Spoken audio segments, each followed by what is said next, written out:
The silent storm. The news broke on a gray morning when the world was already tired from endless debates about trade wars, shifting alliances, and the battle for technological dominance. Screens across America lit up with bold headlines. Trump had spoken again, this time with his eyes set firmly on India. He slammed the rise of Indian technology companies, accusing them of stealing jobs, weakening American pride, and threatening the future of Silicon Valley. Anchors repeated his words, with exaggerated tones, and the internet carried the echo into every corner. But far away from the cameras, in a quiet office in Mountain View, Sundar Pichai sat in silence, listening not to the noise but to the pulse of his own heart. He had heard these kinds of remarks before. They were not new, and they were not surprising. Yet this time, something inside him felt heavier. It was not anger, not fear, but a deep weight that pressed against his chest. He thought of his journey, from a modest home in Chennai where electricity sometimes flickered out during his childhood evenings, to this moment where he sat as the CEO of Google, carrying responsibilities larger than he ever imagined. He had faced doubts, resistance, and endless criticism before, but now the attacks came from the highest level of power in the United States. In that silence, memories rose in his mind. He remembered the narrow streets where he had walked as a boy, his eyes always searching for new possibilities. He remembered how his father, who worked hard as an electrical engineer, would bring home conversations about circuits and systems, planting seeds of curiosity in his young heart.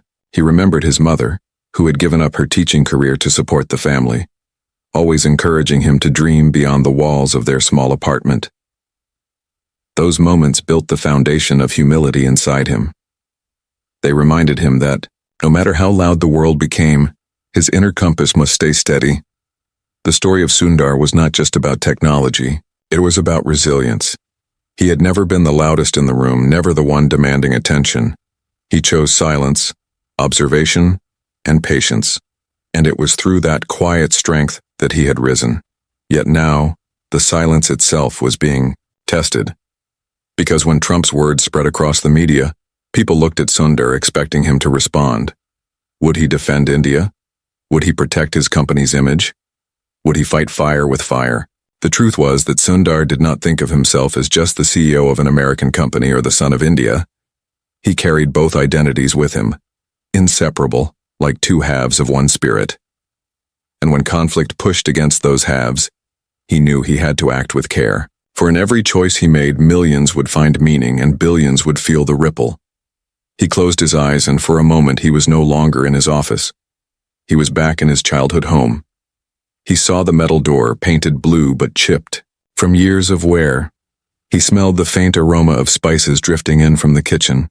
He heard his younger brother's laughter, carefree and bright, and then he heard his father's voice, calm yet firm, telling him that real strength was never in loud words but in steady actions. "People will shout, Sundar," his father had once said, "but shouting does not decide truth. The real decision is in how you choose to stand when the noise surrounds you." Those words guided him now. The world wanted drama. The media wanted sound bites. But Sundar knew his answer could not be another clash of egos. Instead, he had to create a silent move, one so unexpected that it would leave everyone speechless. But what move could balance the storm of politics, the pride of nations, and the fragile trust of millions of users who depended on Google every single day? As the hours passed, Sundar remained still. His team noticed the tension but did not disturb him. They had learned that when he grew quiet, he was not avoiding the storm. He was preparing for something deeper. But outside, the noise grew louder. Trump's supporters celebrated his words, saying it was time to put America first. Critics attacked him for sowing division. And in India, people felt a surge of wounded pride. Social media filled with hashtags demanding answers, calling Sundar a traitor if he stayed silent, and a hero if he spoke. The conflict was no longer political alone. It was personal, and Sundar knew that his next step could define not only his career but the story of countless dreamers who saw in him the proof that humility and perseverance could carry someone from the narrowest street to the highest stage. But, even as these thoughts circled in his mind, something else began to unfold, something far more unexpected. Late that night, While he studied reports and weighed his options, an email arrived in his private inbox. There was no sender name, no subject line, just a single sentence inside. They are not only watching what you say, they are waiting for what you dare not reveal. The words froze him. For the first time in many years, Sundar felt a shadow pass over his steady calm. The hidden message, the glow of the screen, filled the quiet room. Sundar leaned closer, staring at the email as though the letters might shift. If he looked hard enough, there was no sender, no trace of where it came from. Only that one line, sharp and unsettling, whispering of something larger than the storm already raging outside. They are not only watching what you say, they are waiting for what you dare not reveal. The words repeated in his mind, sinking deeper with every second. Sundar was a man trained to think in systems, in logic, in code. Yet this was not a puzzle of machines. It was a puzzle of people, of motives hidden behind curtains. Who was watching? Him? Who was waiting? And what was it that he was supposed to reveal? For a moment he thought it was nothing more than a prank, the kind of shadow that follows anyone in a position of power. But something about the tone felt different. It was too precise, too intentional, as if the writer knew the exact pressure point in his heart. He pushed his chair back and stood. The office was silent except for the hum of machines running through the night. He walked slowly to the window, looking out at the city lights scattered like fallen stars. In that vast view, he remembered the nights of his youth when power cuts would plunge his home into darkness. In those moments, he and his brother would sit quietly, waiting for the lights to return, while their father told them stories about patience and courage. Those nights had taught Sundar to find clarity even when everything went dark. Now, as CEO, he felt the same darkness around him, only this time it was not from a power cut. It was from forces unseen. He turned back to his desk, but instead of replying or deleting the email, he saved it in a private folder. Something told him he would need it later. The next morning, headlines continued to blaze with Trump's criticism. Some analysts speculated that Google might face new regulations. Others whispered about investigations. Sundar's name appeared, again and again, often paired with words like silence and weakness or betrayal. But Sundar did not answer the noise. He gathered his senior team in a closed meeting instead. The room was filled with familiar faces, people who had worked beside him for years. Yet as he looked around, he felt the tension in their eyes. They were waiting for guidance, but they were also afraid. Afraid of making the wrong move, afraid of drawing political fire, afraid of losing the fragile balance between innovation and trust. Sundar spoke slowly, his voice steady but gentle. He did not attack. He did not defend. He did not raise his tone. Instead, he reminded them of the principles that had guided Google from the start: to organize the world's information, to make it accessible, and to build technology that served people, not politics. The louder the world becomes, he told them, the more we must listen to what is not being said. If we lose that, we lose our way. There was silence after his words, but it was not empty. It was the silence of people thinking deeper, remembering why they had chosen to be there. Yet even as he guided his team, Sundar could not shake the unease of the email. He decided not to share it, not yet.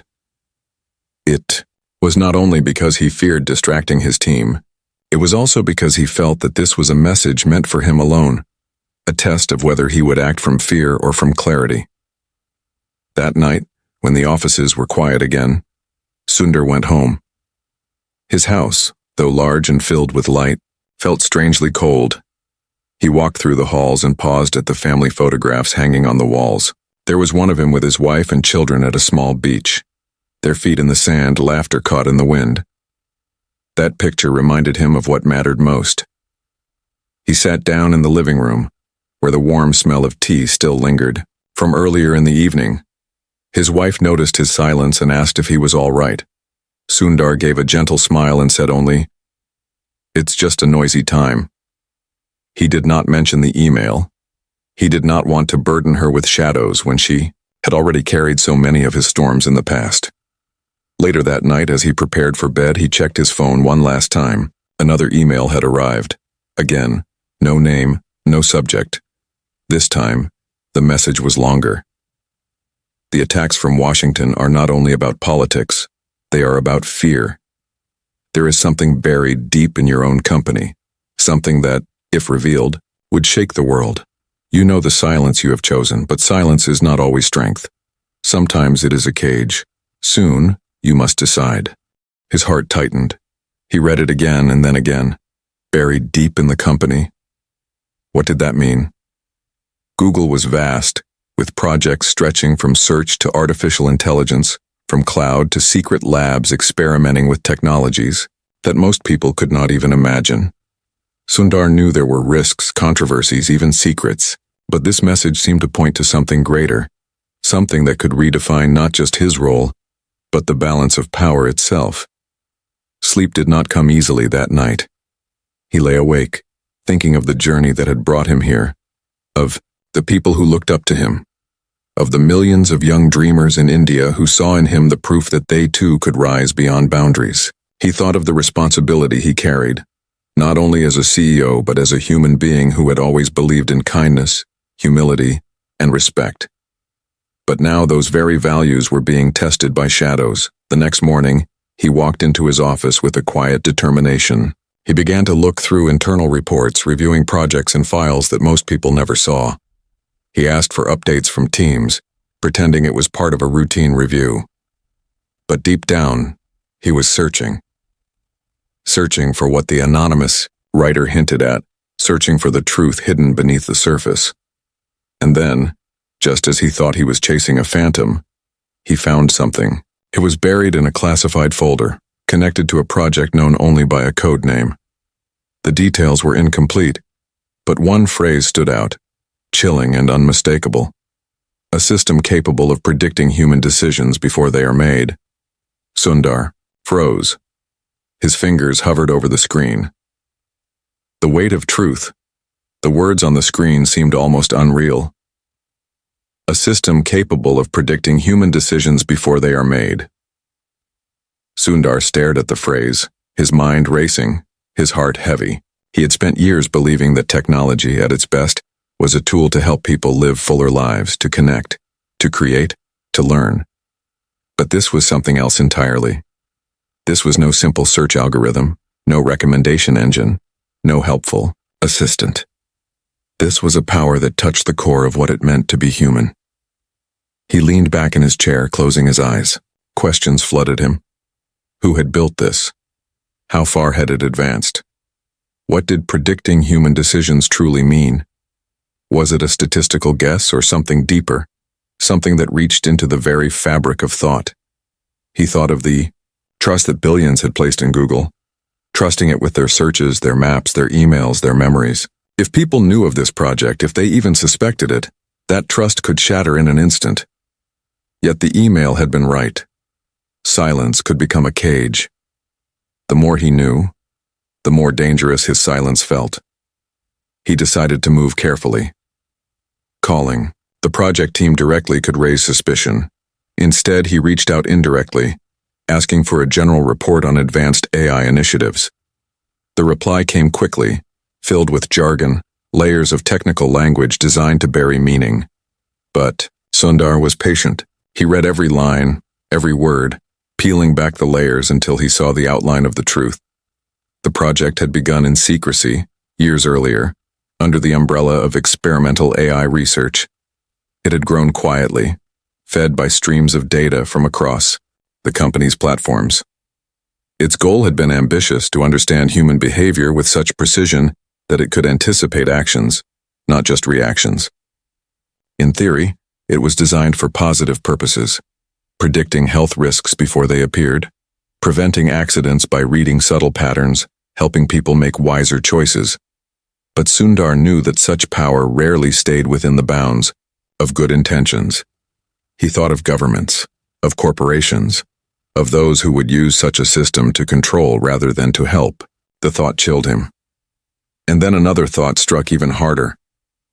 Was this what the anonymous messages were warning him about? Was this the secret buried deep inside his own company? The one that Washington feared? The one that India hoped would be a symbol of strength? The political storm outside grew worse each day. Trump repeated his attacks, saying American companies had been weakened by foreign-born leaders who owed their loyalty to other nations. His words were sharp, but underneath them lay a clear strategy: to cast doubt, to stir suspicion, to divide. Sundar heard his own name dragged through talk shows, his image split between villain and victim depending on who was speaking. But inside, his thoughts were no longer about politics alone. They were about the truth he now carried. At home, his wife noticed the deeper lines on his face, the way his gaze seemed to drift even when he was present. One evening, as they sat together in the quiet glow of the living room, she touched his hand and asked softly, "What is weighing on you?" Sundar looked at her. The woman who had walked with him since their youth, who had believed in him even when the world had not yet noticed him. He wanted to tell her everything, to release the storm inside, but he stayed quiet. "It's just pressure from all sides," he said gently. "Nothing we cannot handle." She nodded, though her eyes showed she knew there was more. Days turned into nights, and the weight grew heavier. Sundar began to see patterns in the world around him, as though the project's shadow had slipped into his own vision. He noticed how people's choices could often be predicted if enough details were known. He saw how fear shaped reactions, how pride guided words, how silence created expectation. And he wondered, if a system could predict all this with accuracy, what would happen to the idea of free will itself? His mind returned to the email. Silence is not always strength. Sometimes it is a cage. The cage was closing, and he knew he had to make a choice. But before he could act, another event forced his hand. A confidential meeting request arrived from Washington. Not an open hearing, not a public discussion, but a private summons. The message was clear.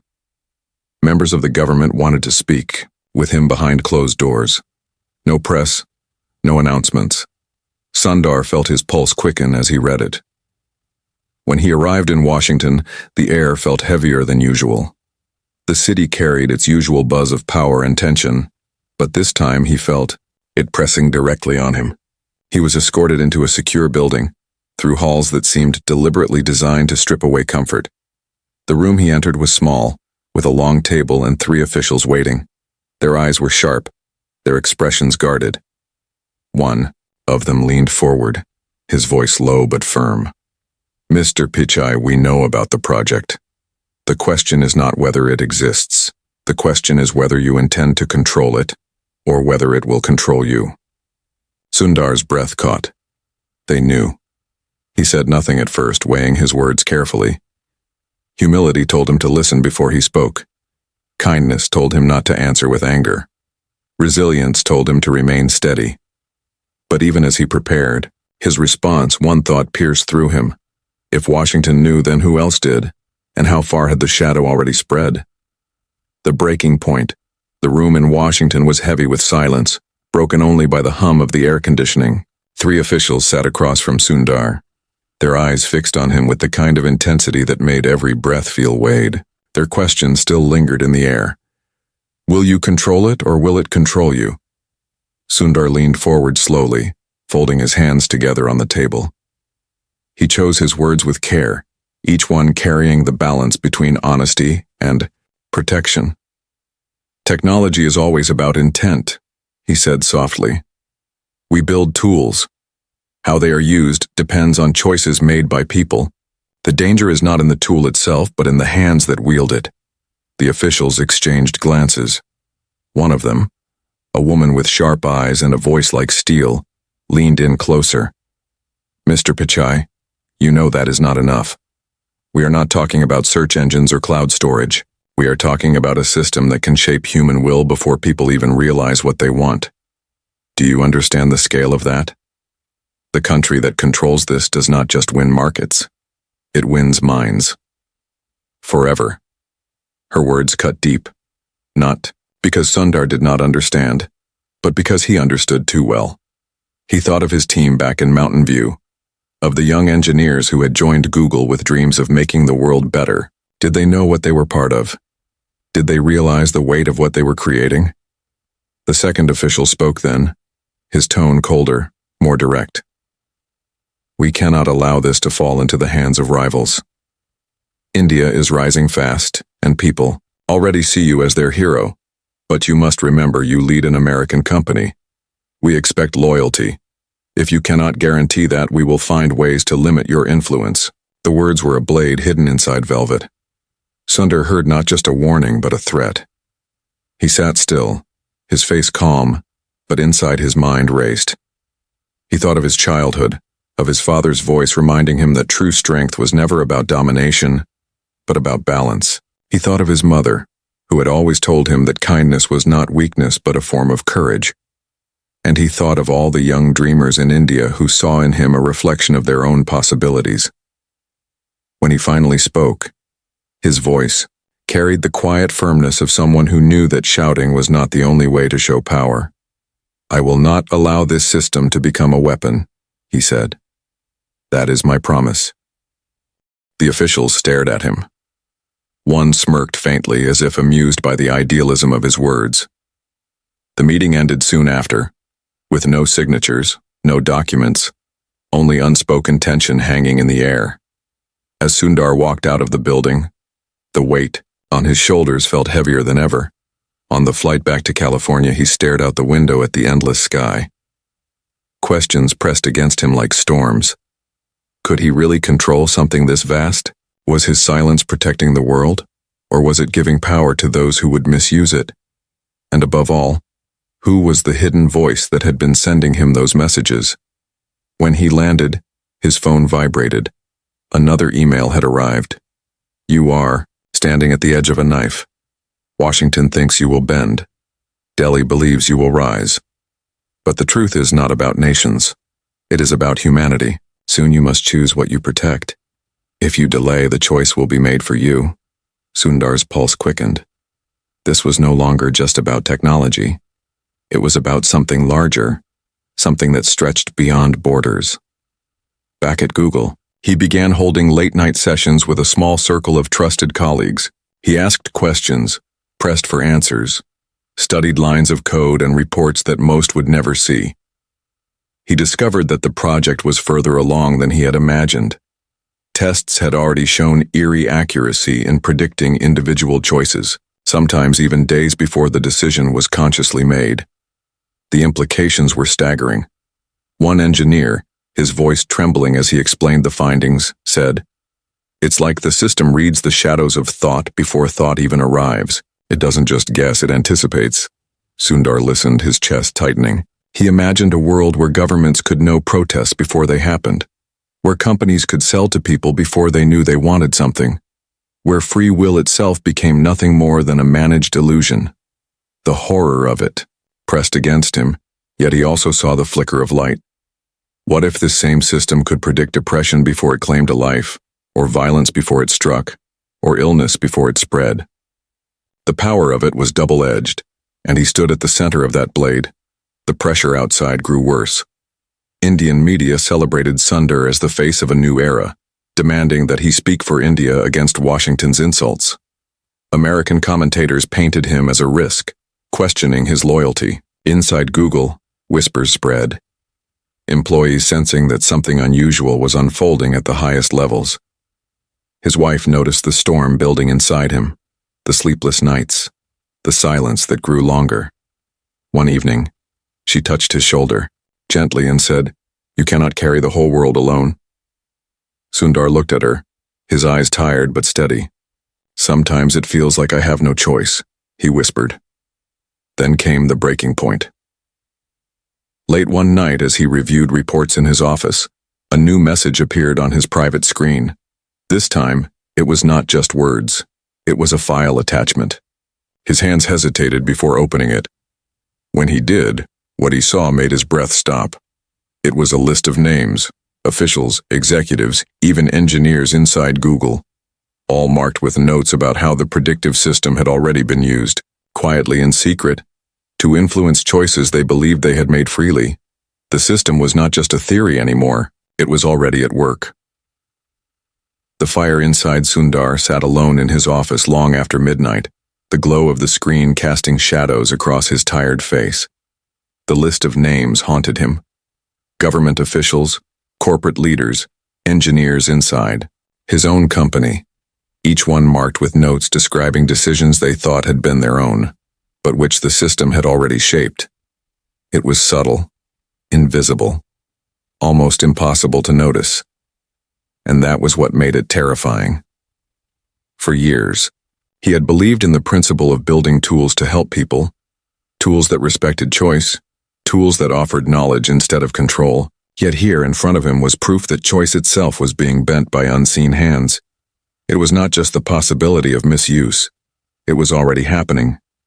His mind flashed back to the officials in Washington, their cold words about loyalty, control, and power. He understood now why they were so determined. This was not just a tool. This was the crown jewel of influence, the weapon no army could match, the invisible hand that could rewrite the world without a single bullet fired. He rubbed his temples, exhaustion pressing against him, but even as he sat in silence, a voice inside him grew louder, the voice of his father reminding him that truth could not be hidden forever, that silence could protect for a time, but eventually it would suffocate. His phone buzzed. Another email had arrived. This one was shorter than the others, but its words carried the weight of thunder. You have seen it. Now you must decide. The system is already alive. You cannot keep it hidden much longer. Soon it will not be yours to reveal. It will reveal itself. Sundar stared at the words until they blurred. The anonymous sender had been right at every step. Whoever they were, they knew the inside of this project more deeply than anyone else. But were they an ally warning him, or a shadow pushing him into danger? The next morning, he walked into the executive floor at Google with a calm face, though his chest was burning. He gathered his closest circle, just 5 people, the ones he trusted most. The room felt heavy as he closed the door. There is something I need to show you, he said quietly. He explained what he had found, the predictive system, the way it had already been tested, the list of names. As he spoke, he saw the color drain from their faces. One of them whispered, "My God, it's already out of control." Another shook his head, muttering, "This will destroy everything if people find out." But the youngest in the room, a woman who had joined only a year ago, spoke with trembling courage. "People deserve to know," she said. "If we hide it, we are no better than those who use it." Her words hit Sundar with force. They were simple, but they echoed the values he had always carried: humility, respect, kindness, resilience. Yet he also knew that a sudden revelation could cause panic, chaos, even violence. Nations would accuse each other, companies would collapse, trust would be shattered. The debate in the room grew heated. Some argued for silence, some for disclosure, some for destroying the system entirely. Sundar listened, his face calm, but inside he felt the fire growing. He realized that no choice would come without pain. The only question was which pain he was willing to carry. That night, as he drove home, the city lights blurred through the windshield. He thought of his family. He thought of his children, their laughter, their innocence. What kind of world would they inherit if the system grew unchecked? But then another fear pierced him. What if those who controlled the system decided to use it against him? Against his loved ones? When he reached home, the house was quiet. He walked into the living room, and his wife looked up from a book. She studied his face, saw the weight in his eyes, and said softly, "It's worse than before, isn't it?" Sundar sat beside her, holding her hand. "Yes," he whispered, "and I don't know how to stop it." She leaned closer, her voice steady. "You have always believed in people. Believe in them now. If you carry this alone, it will destroy you, but if you share it, maybe it will set something free." Her words sank deep into him. He wanted to believe them. But even as he nodded, he knew the risk was greater than anything he had ever faced. The following day, as he prepared for another round of meetings, his phone vibrated again. Another email. This one made his blood run cold. "They know that, you know. You are not safe anymore. Neither is your family." Sundar's hands tightened around the phone. His breath quickened. This was no longer just about politics. No longer just about a project. The shadow had reached into his personal life, into the one place he had always tried to protect. He rushed back into the office, demanding more details about who had access to the project. The answers were vague, evasive, unsettling. Too many hands had touched the code. Too many departments had quietly fed it data. It was no longer contained. As he sat at his desk, his mind swirled with fear and determination. He realized that he was now standing at the most dangerous point of his journey. Washington wanted control. India wanted pride. The world wanted answers. And the system itself was slipping beyond the reach of anyone. But the fire inside him had grown too strong to ignore. He knew he could not remain silent forever. And then, late that night, as he stared at his screen, one final email appeared. And this time, it was not from the anonymous sender. It was from someone inside Google. The subject line was only 2 words: "Help me." When he opened it, he found a message that made his heart stop. "I worked on the system. I know what it can do. And I know who has already started using it. Outside the company. If you want the truth, meet me tomorrow. But come alone." The final choice. The night was colder than usual when Sundar drove alone to the meeting place. The city around him hummed with its usual life, but he felt none of it. Every light seemed sharper, every sound heavier. He parked in a quiet lot on the edge of town where the buildings thinned and the shadows grew. The email had been clear: "Come alone."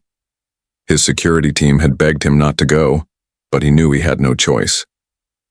He stepped out of the car, his breath visible in the air. The place was almost deserted, an old warehouse long abandoned. Its walls were marked with time, and its windows were cracked, like eyes that had seen too much. Sundar walked slowly, each step echoing in the silence, his mind caught between fear and determination. Inside, the air was damp, heavy with dust.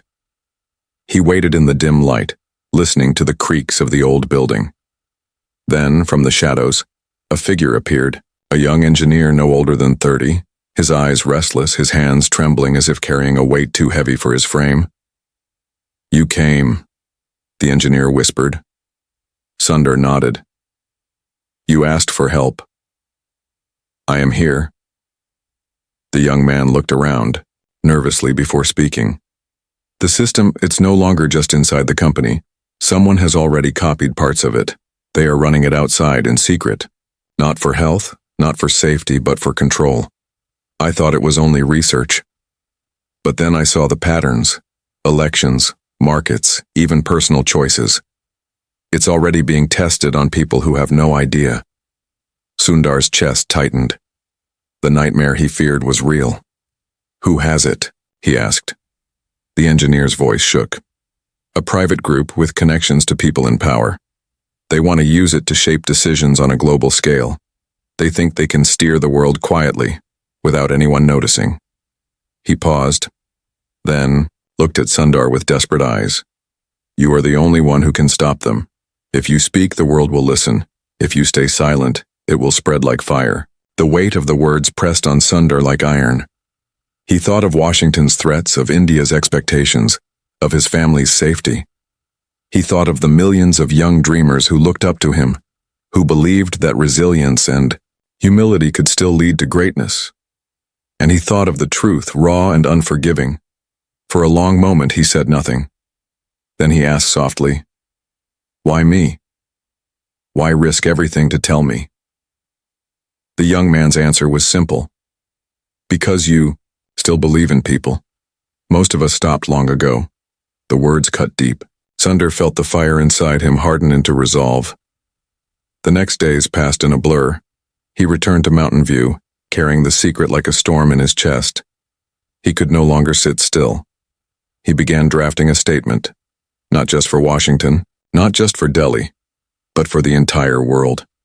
He wrote of the system, of its potential, of its dangers. He wrote of the need for honesty, for global responsibility, for humanity to step carefully into the future. He wrote not as a CEO defending a company, but as a man defending the idea of human freedom. His team begged him to reconsider. "If you release this, there will be chaos," one warned. "You'll be torn apart by both sides," another said. But Sundar only shook his head. If silence becomes our cage, then truth must be our way out. The night before the announcement, he sat with his wife in the quiet of their home. He held her hand, feeling the warmth of the one person who had walked with him since the beginning. "Tomorrow will change everything," he whispered. She looked at him, her eyes steady. "Then let it change. You are not alone." The next morning, the world paused. Screens lit up across nations as Sundar spoke live, his voice calm but unshakable. He revealed the existence of the predictive system, the truth of its power, the danger of its misuse. He admitted that it had already begun to escape control. And then, with a clarity that left the world silent, he called for a global alliance, not of governments or corporations alone, but of humanity, to decide together how such power should be handled. His words were not fiery, not loud. They were simple, respectful, and clear, but it was the very humility in them that made them powerful. The aftermath was immediate. Washington raged. Delhi celebrated. Markets trembled. Protests erupted in some cities, while in others people lit candles, calling for protection of their freedom. The debate spread like wildfire, but beneath the noise a seed had been planted. The seed of global awareness. Late that night, as the storm raged outside, Sundar received one final email from the anonymous sender. "You chose truth. The world will not forget. The storm is only beginning, but you have given people a light to follow. Sometimes silence is strength, but today your voice was stronger." Sundar leaned back in his chair, exhaustion and relief washing over him. He did not know what battles tomorrow would bring. He did not know if the system could ever truly be contained. But he knew one thing with certainty. He had chosen not to be caged by silence. He had chosen to stand, not for nations, not for power, but for people. And in that choice, he felt the fire inside him settle into something steady, something unbreakable. The story was far from over, but a new chapter had begun. One where humanity itself would decide whether to rise together or fall into shadows.